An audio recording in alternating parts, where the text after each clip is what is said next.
instead of talking about who's going to make it out of the group, this is where we actually get to talk about two players that are in the runnings for that top spot, or at least trying to secure that top two either way, as we are loaded into Waterfall to kick this one off. And in the Northeast, we have the red Zerg player, the man who would cut off his nose if he had to.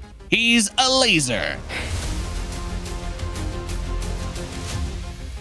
In the bottom left, as the blue Terran for Kaiser Gaming, he is Spirit. I think Spirit was one of the ones that said he'd cut his leg off. Definitely, yeah, I don't know. Being able to play video games sounds great to me, Zombie Grub, but maybe a bridge too far on that one. Did the question say what appendage would you cut off? What body part? Which I feel like you have to get kind of granular into what that entails. But Elazer was very quick to be like, yeah, I'd have a skeleton nose. Why not? Right? Yeah, that was pretty quick of him. Like, I can't imagine that. I feel like people might have got like confuzzled by the question. They were thinking like you had to choose like arms, legs, right? Yeah. So too many people answered things other than toes, fingers, an ear. Whatever. You'd be surprised though. I mean, even your pinky toe is a huge part of the balancing that allows you to walk. But I won't. The B word is a dangerous one to say in this space, so we'll just move on. I feel like I could get rid of a finger. Do I need my right pinky finger? No, so I can hold a mouse. It's not the keyboard strokes. Oh, now I feel like how would I use my mouse if I just had a claw as my right hand? Maybe. The pinky literally just like rests. I'm like looking at it right now. I would have answered. My pinky has never done anything to deserve that. But no, I guess I would just refuse to answer the question until you, I don't know, throw me into a pit or something.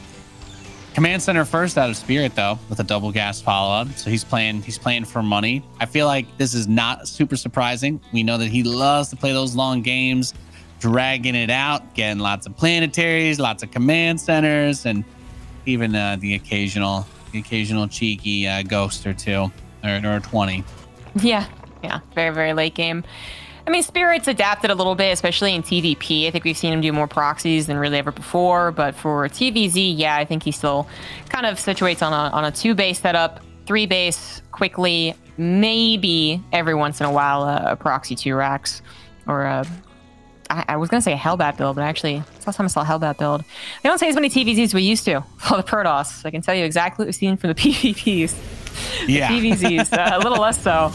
But now, Spirit definitely known for that supreme late game. And I like that he went for Command Center first against Elazer, because even though Elazer is known for being aggressive, it's not proxy hatch aggressive, which is pretty much really the only thing that really, truly punishes that Command Center first.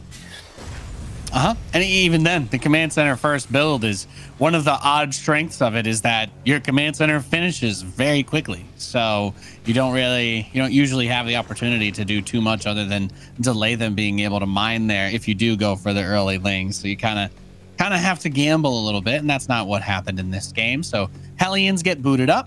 We have Stim on the way, and he's putting these barracks behind everything in the back of the main base. And there's two things I just want to briefly mention. This is one of the only maps in the pool that doesn't have a huge amount of space you can hide behind in the main or natural. There is some, but not a lot.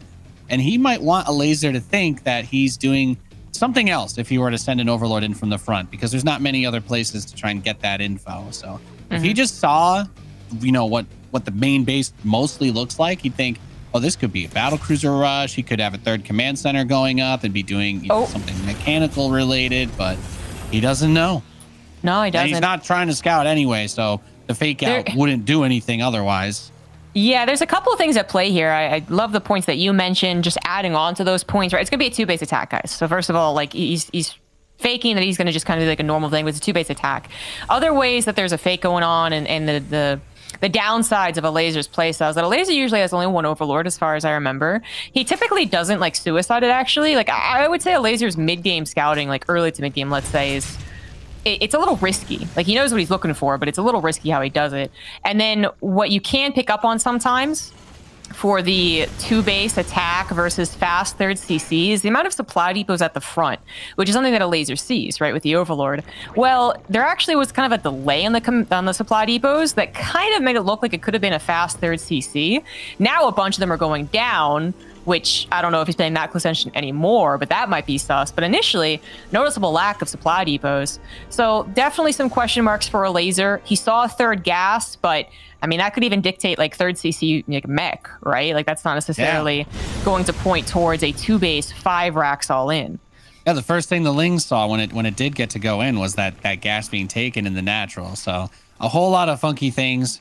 And if he had just like sent the Overlord into the top of the main ramp and seen that earlier, it would have been interesting. But I don't know that he's making himself that vulnerable. He is getting Baneling speed. He is getting a lot of Lings, and these Hellions are going to apply as much pressure as they can to clear the creep and trim the Ling count.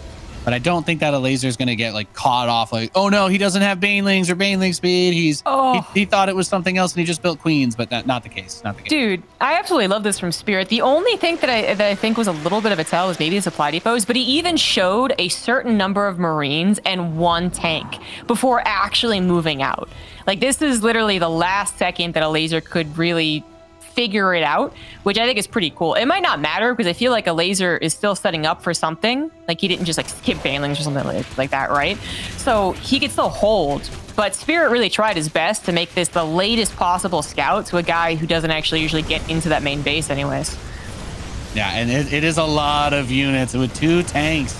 We talk about the Baneling speed is still going to be in time for this to not be like a dead type situation. It's going to come down a lot to the control. There's still a lot of Queens to try and zone this away, but it's a huge assault, and we've seen this play out a couple times. Big Baneling counterattack is what he wants to go for. Some backstab action in the natural. The Banelings continue to push those Marines all the way up into the main base, and while they will be able to stave off these Lings, SCVs in the natural are forced to run away at the same time. Now that hatchery on the right was killed, but the siege tank's getting dove onto by the Lings.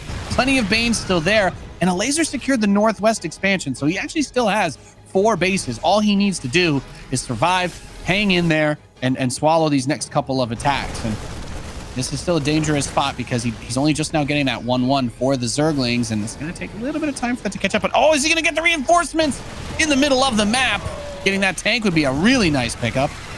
Very nicely done by Elazer. I mean, equally nicely done for the first run by. Like, it sucks that Spirit lost some of his reinforcements, but that first run by could have been so much worse, right? He doesn't control his Marines exactly like that, and they all get popped, and then the Lings are running amok in both the main and the natural, which isn't just a loss of units, it's also a loss of attention. He wouldn't have been paying attention to his tanks when Elazer pulled the trigger to try and defend attack, I guess. So that's a really cool game from both players. Elazer, even though I think he had a inkling, like I don't actually think he thought it was maybe his 3rd CC this game. Otherwise, I think he gets like much faster upgrades or higher technology. So he had an inkling, but he didn't know exactly what it was. But he was obviously still like a little side like he was a little bit of danger, and he still is actually. Although this does not look well. Oh my god. Spirit with a very late pickup. Also, not enough medevacs to pick up everything I needed anyways. So Elazer, that's kind of what he was waiting for. He gets it, and now it feels like he's got this under control. I think the only thing he needs to do is the Elazer special now. Build 8 Overlords, because he is close to a supply cap, and just max out and just keep spamming these units. 1-1 finishing will, I think, be the nail in the coffin, as Spirit has been taking some trades-ish, but Elazer he's dealt with this very, very well, and those Baneling hits were absolutely brutal. 61 drones to 36 SCVs, and an Overlord I think gets popped there, so he's at 122 of 120 supply. The supply block may be the only thing that really concerns me, but he does finish a few Overlords. Now more Lings coming out, more Banelings being morphed, and try not to get baited too far off creep. There is that 1 tank there, so opportunity to get some work done. But for Elazer, he just wants Spirit to be trading over this creep spread, right? Don't actually get to the base. Don't actually start killing drones. Just keep trading, so that Elazer can finish his upgrades and just start dominating this army. His 1-1 is ready. He immediately goes into 2-2. Spirit, though, 3-drop in the main base. Target firing some Banelings very nicely, Zombie Grub. It is nice. It's just not enough. So the main base is going to continue to be dropped. It's like, what is the drop actually going to do? Collect a couple of Banelings, and that would be awesome if Spirit was also on a 3rd CC, and this was actually a very tight game, with it being pretty much overwhelmingly in favor of Elazer. It's like, oh, yeah, nice micro, like a little applause, but Spirit's got like 1 more all-in him, and it's probably not going to work, but he's going to give it a go. We've seen this on this map too. I'm gonna make a huge stretch here. This is very similar to the Future versus Scarlet match last night, except Future rallied his units out of his base. Spirit was a little bit blocked up in his main. Quite a few of the rallies were just chilling over there. And it was very much the same thing of just endless rally on +1 attack. And spoiler alert, once Scarlet got her 2-2, then the attack just immediately died, and that was the end of the game. So Spirit will continue to push until he's totally out of money and has to fly his main to his third and discovers that Burrow is done. But the other side too is there's no third orbital, so there's not as many scans as you would maybe want. Maybe burrowed banelings come into play. Yeah, that's a very good point. Literally not enough scans to clear up all this creep spread. Not enough to preemptively scan for burrowed banelings. Oh, he'll die before that happens. Well, yeah. Sometimes it'd be like that. Sometimes it'd be like that, Zombie Grub. Elazer takes game one in a stellar fashion. I mean, he got to do everything that he wanted, but I feel like this is one of those games where Elazer not scouting with an Overlord in the main ends up helping him, because if he had only gone a little bit in and just seen, oh wow, he's got 3 gas, a starport, and a factory, and I don't see anything else. This maybe a fusion core somewhere or another starport. Like no. I'm just gonna expect a marine push, and that's what came. And yeah, that was really well done. Just a good hold. I would love to ask Elazer when he figured out that it was going to be mostly ground. I mean, I'm sure he was wary of it with the map, right? Like he was, first and foremost, he was on guard. He was like, okay, it could be like a 2-base push here. But what actually gave him that info? Had he seen that build before and kind of figured that was one of the branches that a CC first could go into? Beer Dragon, you better be writing these questions down for Zombie Grow, okay? If we get that interview, we want to know, when did he know that it was going to be the bio all-in? That's what we want. What was the light bulb moment? Because it really, there's so many other things that could have happened that made Elazer immediately get blindsided, because it's a small map too. So if that was literally the last second scout that I was talking about, that he saw the Marines and tanks move out, he could have been halfway to 1-1. He could have had his queens in the wrong position. He also built more queens, I think. Like, so he could have only had like 8 queens instead of like the 11 that he had or something like that. He could not have banelings ready to go. He certainly would have been mentally prepared to go for the run by and kind of just went like, I don't know what to do. There's so many things that would have, I think, even made this like a easy peasy game for the Terran. If they really successfully fooled the Zerg into thinking it's a 3cc build and maybe like a drop, but not like a huge push, right? But Elazer was so overwhelmingly prepared. Like a lower drone count, higher queen count, Ling banelings, no upgrades, that there had to have been some scout there. And yeah, all he had was that natural. So love to hear him if he does actually win this series.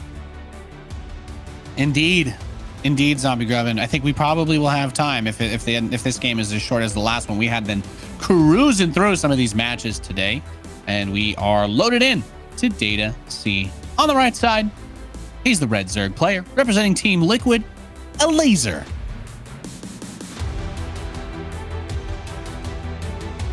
In the bottom left, as the blue Terran, he is Spirit. There is one more option, I think. So the high queen count actually kind of still makes me sus that it was knowledge, not what I'm about to talk about. But even then, I kind of guessed at the number of queens. I just saw a concave of queens, and I was like, oh, okay, good number of queens. Yeah. But I think it was a large amount.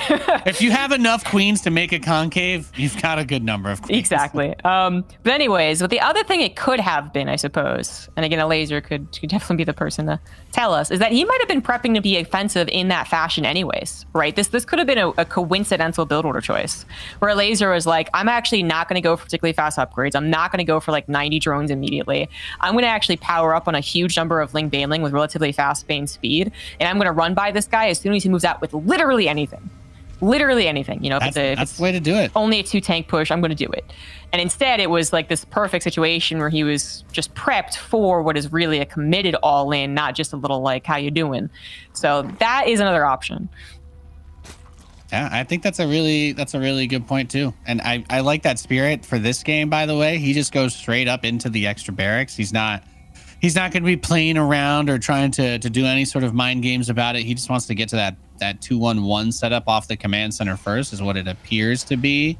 So we'll be seeing more of those bio attacks. Of course, this is definitely a map. I was going to say, I feel like Waterfall, people try to be aggressive because of the short rush distance, but historically in TVZ, some of the strongest maps for Terran in a macro game against Zerg are the ones that are smaller and have less spaces, because it's easier to choke the Zerg off of resources and move those slow tanks forward and kind of play around those choke points. But I can see how it's like a tough choice, because obviously rallying, 20 seconds faster compared to Cosmic Sapphire is pretty nice for being aggressive.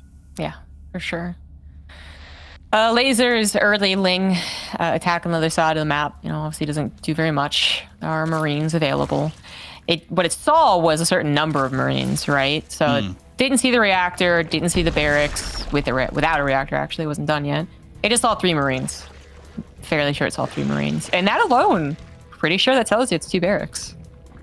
Yeah, that's a lot of Marines to have this early, although not really the most surprising thing to see, because you also would expect Hellions to be coming out to try and clear creep at some point, and that is also not going to happen. So the factory is almost done, but he does start the 3rd command center up, and this first depot at the wall, I think the funkiest thing about Data C is that it's not immediately obvious, but you can wall it with a bunker and 2 depots, that ramp. You can completely wall it, and it actually doesn't line up. That the UI, where you look at the hexes to decide like, oh, what makes a wall, it actually is wrong on this. It visually looks like it shouldn't be a wall off because the corner lines up with the corner, and that's normally not enough. But on this map, it is. Fun fact: you don't need more than 2 depots in a bunker or an eBay to block it. That is a fun fact. I don't think I ever experimented. He's gonna do 4 buildings. There you go. Yeah. Kind of a head scratcher there, but again, it's not immediately obvious. If you follow the UI the way it looks, then you would always use 4, but you don't need to. Rail 3rd CC did come down, so this is a not new build, but I think it still is a bit rarer. Like you fit it in while you're still getting up to the 211. You don't wait till your 2 medevacs are out, then 3rd CC, right? So it does push off the 2 medevac timing a little bit. I think by about 30 seconds, actually. So, yeah. And so it ends up being kind of like a 3rd CC 2-on-1.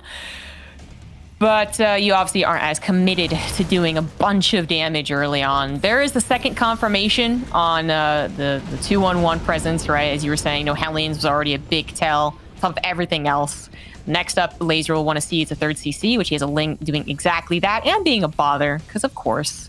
And Elazer, to point out here, has set up, I think, similar to last game, right? Doesn't go for particularly fast upgrades. Definitely not going high tech. And now starts the lair, but, it ensures that he has a Baneling nest kind of ready to go. Not that he needs it for the first drop, of course. So the 2nd time around, he might actually has to cancel a 4th hatch, but gets a little run by across the map, so that's nice.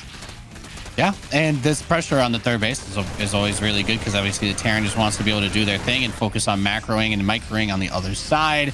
A lot of things are coming out, but what makes this a little bit tricky, and I mean the Queens, right? There are a lot of them. They're going to be able to buy the time that's necessary, at least for now. But the tricky part is it hits fast enough that you can't have Banelings, right? You can't really have Baneling speed. So the lair is just about to finish. Baneling speed is just about to start, and Spirit's thinking to himself, if all I have to do is go against Queens and Lings and some slow Banes, I can do a lot of work with just non-stop production and moving out of these big drops. So he's going to jump up into the main base and just say, hey, the Queens are going to take some time to catch up to me here. So a lot of them dropping, and a couple of drones do get killed. Now, is he just going to go for the lair? A little bit of a psychopath move here. I love to see it. Baneling speed hasn't started yet, by the way, Zombie Grub. Losing this would suck quite a bit for Elazer, and he's going to get this save. Oh, the Queens took their sweet time, but there are so many of them. The mass chance fuse comes down, and Spirit might have been better off going after maybe the spawning pool or just getting out a bit faster, but I guess kind of all things said, he gets out with most of his units, right? So, oh well. But this is where I start talking about the macro, right? So things weren't so well last game for Elazer that I hypothesize a lot about how he knew what to do. This is the alternative situation. Elazer is actually okay. Well, hold on. This thing run by is kind of annoying. It's gonna grab 1 tank and a couple STVs just with friendly fire. Yeah, Spirit noticed as well. Losing that tank hurts when you know that the Zerg is someone that is also going to be doing those Baneling run-bys down the line. That is a big thing to keep in mind. I have one criticism of Elazer that, first of all, he saw the light before the death, possibly, of that lair. And we talk about Banelings. Okay, he's just now starting Baneling speed. He could have had it going a little while ago. That's one of the most important upgrades, but gets the medevac full of Marines. So you know what? It doesn't really matter, Zombie Grub. Yeah, that actually really sucks. Why use more unit when less unit do trick? Spirit, he also was very disappointed, right? Because there really wasn't a reason he had to lose that. He stuck around kind of being fancy, honestly. And that loses him a lot of aggression. But even with that said, I mean, no, that actually really does suck. Losing that aggression, it really hurts. Because what I was about to say before that run by happened was that here are the downsides of how Elazer played last game and the start of this game. He's fixed it now. So what I'm saying is off time. But just a minute and a half ago, maybe only a minute ago, he was at like 61 drones. And that's, you know, pretty terrible for a Zerg player. He was, I think, below worker count of the Terran. His upgrades are also much later, right? His Spirit's already into his 2-2, and that could get worse if he's not really quick about getting his own 2-2. And obviously the aggression wasn't really going so damn well. So I was ready to point out how Elazer playing so army heavy could backfire against a Spirit who is macroing, but then Elazer's army it actually connects with all of Spirit's aggression, and it's like, oh, well, okay. Like, Elazer's going to be fine now. I don't think there's a downside to the way he's played this game. Yeah, and the dynamic starts to shift here. So you have Spirit, who's securing that 4th base, right? You've got the planetary gases, and he's starting to do that thing where he's going to build 1 million command centers, which is a very strong way to approach the game. But Elazer now has to decide, how aggressive does he want to try to be before it becomes, you know, too late, and he can't attack Spirit anymore, and it becomes that stalemate sort of situation where Spirit's going to be going into ghosts and trying to drop nukes and all of that, because there is definitely an opportunity. There's not too many tanks to attack one of these bases, and blowing up either the planetary or the 3rd would be huge. So Lings do go in onto that 4th base, target down the siege tank. Tank does get a couple good shots onto the Banelings, but there are so many of them left, and with the SCVs running, that planetary gets popped. Don't worry, though. He also actually hit the 3rd base. It is on fire. Needs to save that one.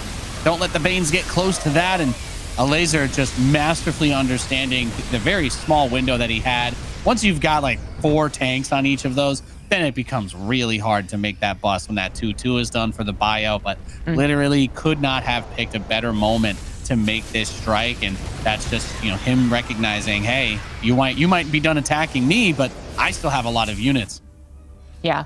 And that's a plus the way he plays again. Like, if he was unable to connect the Ling Banelings to the 3-drop and even the single drop off to the left that got cleaned up basically without doing anything, then he has a little bit to worry about, and he's taking a little bit more damage as well. So there's just that much less for Elazer and just that much more for Spirit. That means that attempt to crack the 4th base, I think that doesn't work, actually. But because he just, you know, he connected, he had so many units, he was going for hyper aggression, he was delaying his 2-2, so that is now considerably far behind. He was able to at least try and take an opening. But as good of an opening as that looked, that was when Spirit was trying to take his 5th. That's part of the reason why it was an opening. But it's one of those weird things where it's like, yes, that was an opening, but also I have something that makes up for the opening, you know? So he plants his 5th down as his 4th, and he kind of get like a reset. We can wash our hands a little bit. Yeah. If you want to see something insane, just look at the vision of Elazer. He's got the towers, he's got his creep everywhere, overlords are out, but 4 medevacs have somehow slipped through towards the main. There's not a whole lot there, as most of the army for Elazer was a little bit closer towards his base, and his lair is actually still very low on health. Maybe a few more transfuses there would have been nice. He's going to take out the spawning pool because, hey, that's where the Zerglings come from, and getting the lair there too. So this is actually really nice that Elazer already started a lair in the moment before the pool went down, because obviously you don't want to lose the lair, but you need the spawning pool to make a new one. So he already was going into that, very importantly. Will very, very much so delay a hive, but it hasn't really felt like he's even going to need to get there. But again, Elazer, now Spirit, once again, has had a lot of time to build up. But if, you know what, if Spirit's going to move out on the map, then Elazer, I don't think he has a whole lot of problems, because he should win these fights. Yeah, that's a bit overly aggressive. I mean, that was a decent number of units for Spirit, so he probably just thought, you know, those queens are gonna. But, well, Elazer maybe over-dedicating. Okay.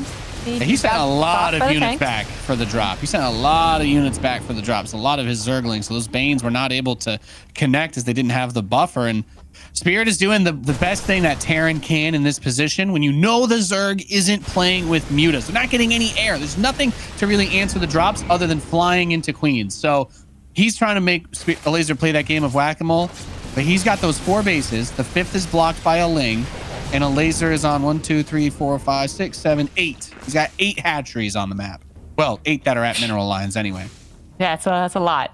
couple of macro hatcheries as well. He's certainly got a lot of production potential and still a lot of aggressive potential, but Elazer, he has missed the timing. You know, there was no follow-up to the break on the 4th that I think would have won him the game. No, he kind of had to completely reset just the way the larva and the production was going to work out. And now Spirit is absolutely the one that has reached late game, and Elazer's the one that's desperately trying to catch up, hoping that Spirit makes a mistake while he then tries to catch up on his own late game. You pointed out there's no mutas. There's also no fear of Vipers either, right? Which would at least be some option, but Spirit knows that's a long ways off. It's just Zerglings and Banelings, and I could not agree with you more. You break the 4th base, and then if you want to just re-swarm and get ready to try and push that and shut it down, that's huge. But maybe what shut that down or what prevented Elazer from being able to do it was the 4 medevacs that he did just barely miss. It was the only blind spot, because even on the other tower, he has an Overlord at the edge of the map, but he did not have one and still doesn't on the bottom right. But the 5th is transforming, so there is a moment of opportunity. The Lings and Banes are trying to crash through towards where the ghosts are, but this is the ultimate trap. He didn't notice. Noise. Nice. That was, wow, that was a good call there, Zombie Grub. I would have missed that 100%. Getting the Banes burrowed during that little play there, very cheeky. But this is the #1 strength that Terran has, especially now that he has 3/3. It is so damn hard to kill them when they're in the defensive stance. And the planetary finishing means that this tank maybe gets picked off, but now Liberators are going to start to support this. And Ling Bane versus 3/3 bio is not going to be easy. So maybe he tries to hit that 3rd. That is kind of one of the soft spots, but Spirit just keeps lifting the command center up and being like, yeah, I'll lose some SCVs every time. It's whatever. 3 tanks getting grabbed, though. Very, very nice for Elazer. Yeah, more so about the tank. Yeah, just to be annoying. Scan pretty immediately, but that is something you absolutely should be doing. Right, the tank count, I think, is really more of the goal. If they don't pull the SCVs fast enough, well, then happily take 20 SCVs. But tanks kind of more the goal, because you're definitely not going to be cracking Spirit in this situation within it. Like, it's not going to be easy. So if you can grab a couple of tanks, maybe that opens up an opportunity later on, because we are settling now on both of them being in late game. So before it was just like a Spirit 100% outpaced the Elazer.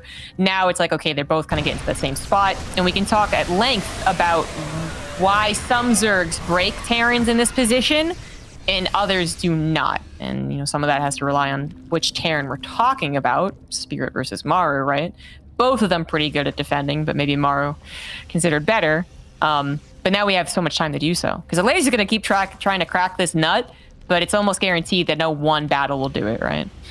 Yeah, and from the Terran perspective, there are risks to just making a crap ton of Marines, Marauders, and tanks in this spot. And that's, Broodlords are a great answer to that. But Elazer has made it very clear that he's not interested in playing a tech-focused game. He's trying to overwhelm with numbers, and to kudos to Spirit for recognizing that it's turning into a campaign mission. All he has to do is kill maybe 1,000 Banelings and he wins. He doesn't really have to prepare for anything else. That's the signal that Elazer is sending. So if he can hold on against these massive, massive waves, then he can starve him out and he'll eventually eat the whole entire map. But we're going to be here for a long while if Elazer gets to mine out half of, more than half of Data C and just slam Banelings into him over and over again. Yeah. The inclusion of Vipers will help a little bit with this, pulling away those tanks, blinding clouding when necessary. But now that we can talk a bit about theoreticals, Cyril, I think most recently TSL 9 finals, did kind of prove, he was up against Maru, right? So tippity top and TVZ. He kind of proved that this is the style to go for. Mass Ling, Baneling, Viper. Good EMP on top of those Vipers, but a parasitic bomb at least still went down, and still a lot of Ling, Baneling crashing into the planetary. Grab that, as well as maybe the SCVs. So a good 30 might go down here. Oof. Actually going to be 20. Spirit splits at the last second. Now he does have 5 orbitals and a few more command centers coming through. So 59 SCVs is probably a better spot for Spirit to be in. But this is the only thing I don't like about this style from Elazer is he pretty much refuses to do anything other than just Ling Bane. And for Spirit, it's like keep building tanks. Keep building Marines. I mean, I'd like to see some more bunkers. There's no reason for him to try and leave his base when Elazer is not going to have any, transitional window where he's vulnerable. He's not building a spire. We don't have an Ultralisk cavern. They don't even have a Roachhorn or a Hydralisk den. It's just Zerglings and Banelings. Yeah, but I think that's actually the way to go. I don't think this is any longer an Elazer special. This is what killed Maru.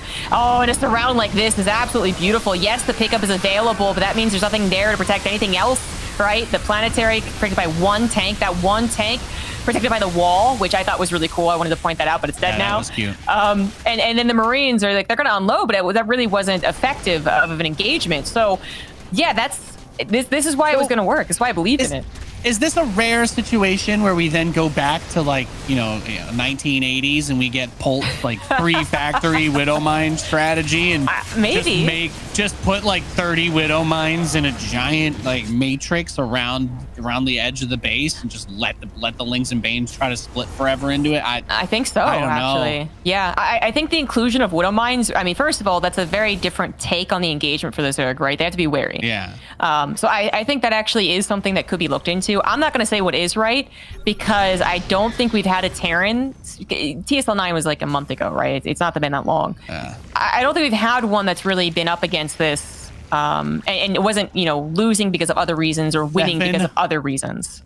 784 Zerglings, by the way, our observers pointing out, have died, and 147 Banes. So I know I said 1,000 Banelings. We could get there if Spirit keeps hanging in there, but what an absolutely ludicrous scenario. This is, you know what it is, Zombie Grub? It's all in on the Wings of Liberty campaign. Someone in chat just said it. He killed the Spires. So it's just the Nidus. It's just ground units coming forever. And another big wave pushing through as the planetary finishes on the purple gas base. But those Lings and Banes, they want to get onto the Marines. They want to get that splash, continuing to just roll through everything. The Marauders and tank, though, hanging in there, will buy a tremendous amount of time. And he scans this time, looking for those burrowed Banelings. So not going to get trapped just yet as another big attack hits the third.